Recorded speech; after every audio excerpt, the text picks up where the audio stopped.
So hello student, welcome to discrete mathematics video series. Okay, so in this lecture we have to see about the quantifiers. In the previous lecture we already know what is meant by proposition. Okay, what is meant by propositional functions, then how we can replace the variable with the domain, that we already seen in my previous lecture. Okay, in this lecture we have to see how we can convert a non-propositional statement into the proposition using a quantifiers. Okay, see, there are two types of quantifiers basically. We need quantifiers to express the meaning of English words, including all and some. Okay, so we already know these two statements. So all males are mortal, some cats do not have fur. Okay, so we can easily replace men with the predicates p or the propositional function. Okay, mortal, this is also a property, so we can easily replace with the propositional functions. Then some cats again objects and have a fur, this is a property. Okay, now how we can replace this all and the some keyword? Okay, and for that we need to use these quantifiers. The two most important quantifiers are universal quantifier for all, and you can represent this universal quantifier like this. Okay, upside down a. Okay, and the existential quantifier means there exist. Okay, the meaning of existential quantifier is there exist. Symbol is this kind of e. Okay, like the reverse e. This is not a normal e, this is reverse e. Okay, we write as for all x p of x and for some x p of x. Okay, so how you can read like the read this kind of thing? For all x, because this is the universal quantifier for all. Okay, so for all x p of x, and this is the existential quantifier, there exist x p of x, or for some x p of x. Okay, see here. For all x p of x asserts p of x is true for every x in the domain. Okay, for all x p of x is true for every x into the domain. Okay, so domain is might be a infinite set or the finite set. From the infinite set, if you replace every value of infinite set with this x, then your proposition needs to be true. In that case, this is true. Okay, next is for some x p of x asserts p of x is true for some value of x into the domain. Okay, means if you replace this x with the some particular values of x, and for those values if this p of x is true, and for remaining values if the p of x is false, then you can represent it as a for some x p of x is true. Okay, the quantifiers are said to be to bind the variable x in this expression. Okay, so quantifiers binds this variable. Okay, so like for all x means all the this x you can replace with the all numbers or all the elements present into the domains. Okay, basically this is the binding. Quantifiers basically represents a binding. Okay, which kind of binding? Here for all x. Okay, here for some x. Okay,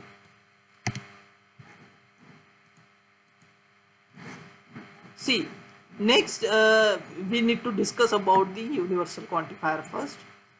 For all x p of x is read as for all x p of x. I already reading like this. Okay, so for all x p of x you can read as for all x p of x or for every x p of x. So you can use this is the statement to read this, or this statement to read this.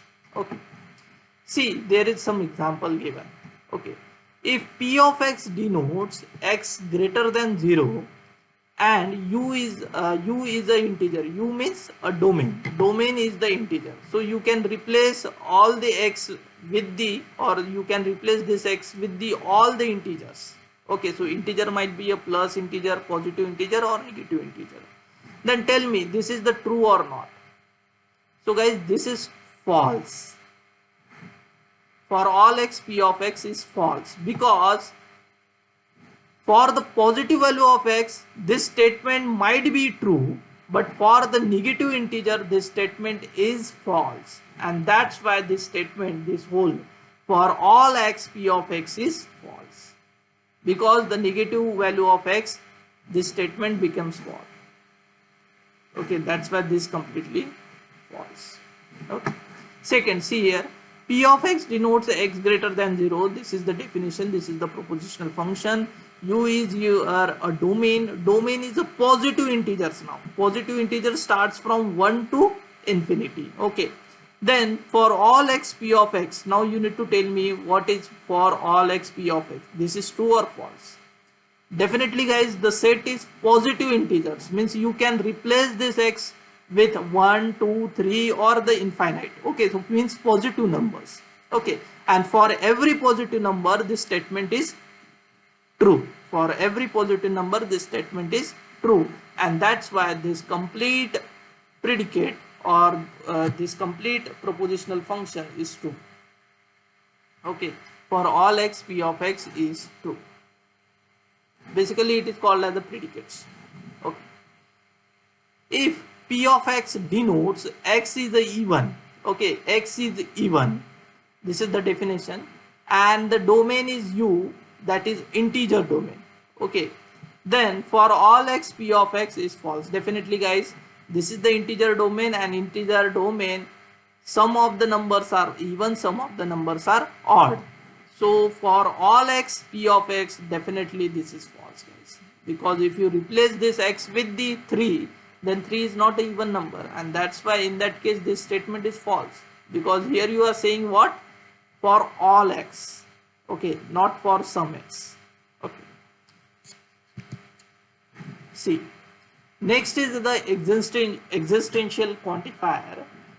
So how can you represent existential quantifier? Is for some x, p of x. How you can read this? For some x, p of x, or there is an x such that p of x. Okay, so both the things is true. For some x, p of x, or there is an x such that p of x. Means there is at least one x exists for that this p of x is true. At least one. Okay, for at least one. Yes guys, second or third represent is like for at least one x, p of x. Okay, see, this is the examples. Okay, these are some examples. P of x denote x is greater than 0 and u is some integers. Okay, u means the domain is integers. Then tell me, for some x, p of x is true. Okay, definitely guys, if you are talking about the integers, then if you replace this x with any positive integer, then in that case this statement is true. For some x, p of x is true. For negative value of x, this is might be a false, but for the positive values, for the positive integer, this statement is true. It is also true if the u is a positive integer. Okay, means this statement is also true if u is a positive integer. Okay guys, see here there is a one very big point is here. If the u is positive integer, if the u is positive integer, it means if you replace this x with any value of this set, with this positive integer set, with any value, then only this statement is true. Means you can represent it as for all x, p of x, that is true, and for some x, p of x, that is also true. See here, the example number 2 is, if p of x denotes x less than 0 and u is a positive integer, then there exists a x p of x. Now you need to tell me this is true or false. See what they are saying, p of x denote x is less than 0 if u is positive integer, means domain is your positive integer. For positive integer means from 1 onwards. Okay, if you replace this x with 1 and onwards integer numbers, will you get any particular instruction where, or any particular element where this statement is true? No guys, there is no any x present into the positive integer domain where this statement is true, and that's why this statement is false. For some x, p of x is false, because you are not able to get any x, for that this statement is true. Okay, see the next is third statement. If p of x denotes x is even, okay, and u is your integer sets, then for some x p of x is true. Okay, now you just tell me, for some x p of x, what is this, is true or false? See, x is even and u means your domain is integers. Definitely in the integer set, some of the numbers are odd, some of the numbers are integers, some of the numbers are even. That's why this statement is true. For some x, p of x is true. I hope you got my point. Okay, because there are some integers which are even, and that's why for those even numbers this statement is true. That's why for some x, p of x is true.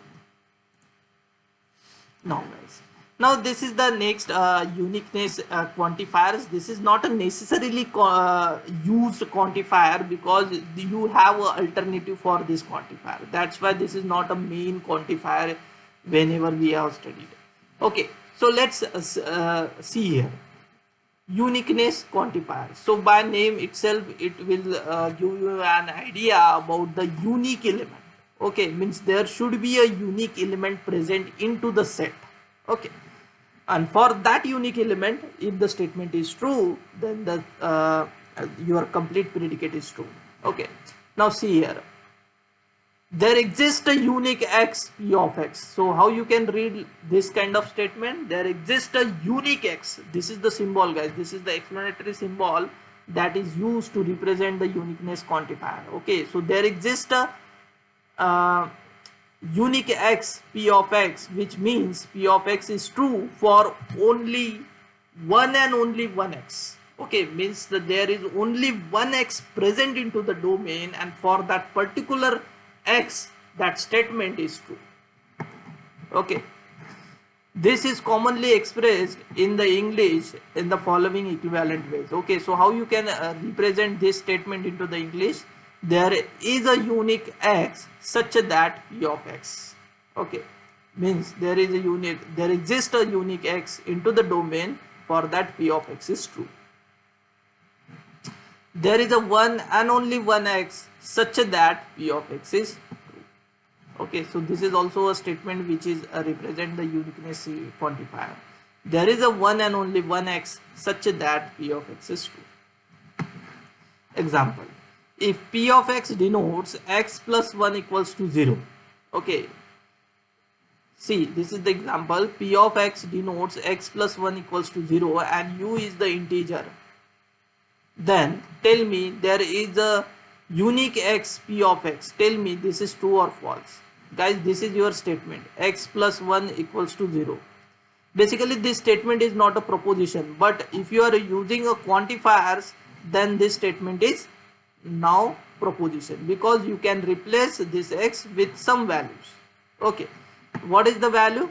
Integer value. So is there any unique x present into the set integer, for that this statement is true? Yes guys, if you replace this x with the -1, in that case only this statement is true. Okay, instead of -1, if you replace this x with any number, for those number this statement never will be true. Okay, and that's why this is true, because there exists a unique x, for that p of x is true.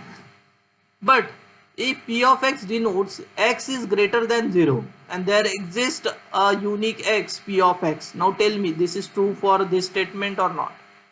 Guys, x is greater than 0 and your domain is integer.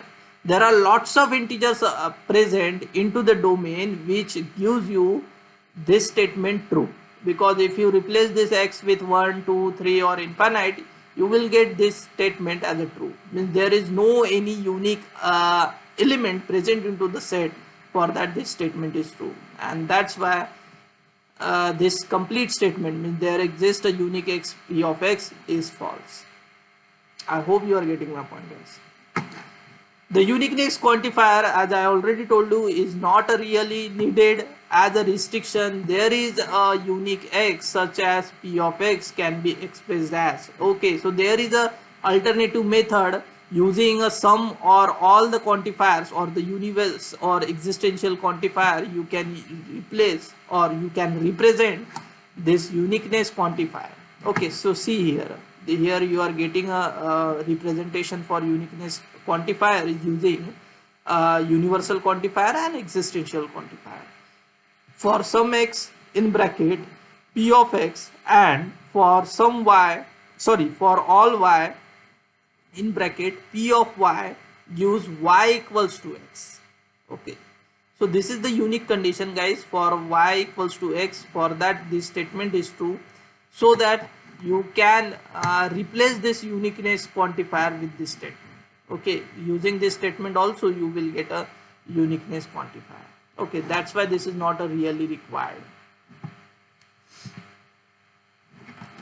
Let's think about the quantifiers more. Okay, when the domain is discourse is a finite, okay, or when the domain of discourse is a finite, we can think of quantification as a looping through the elements of the domain. Okay, so if you are getting confused how we can means use this quantification and all these things, okay, means how we can analyze that the statement is true or false. So in that case, what you need to do, you need to use a looping statement or the looping idea. Okay, see here we have an example where you can easily predict that the statement is true or not. Okay, using the looping technique. Okay, see here, to evaluate all the x p of x, okay, is true or false. For that you need to use some condition, or you need to use the solving method, the loop solving method.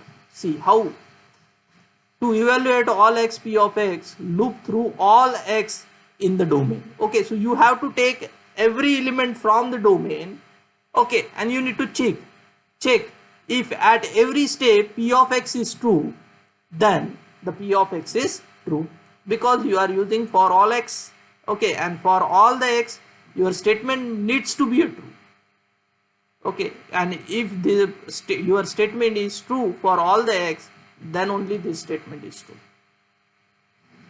If at a statement p of x is false, means if you, for the sum x or for any x, if you are getting p of x is false, then definitely for all x p of x this combination is a false and your loop is terminated. So you need not to check your loop thereafter.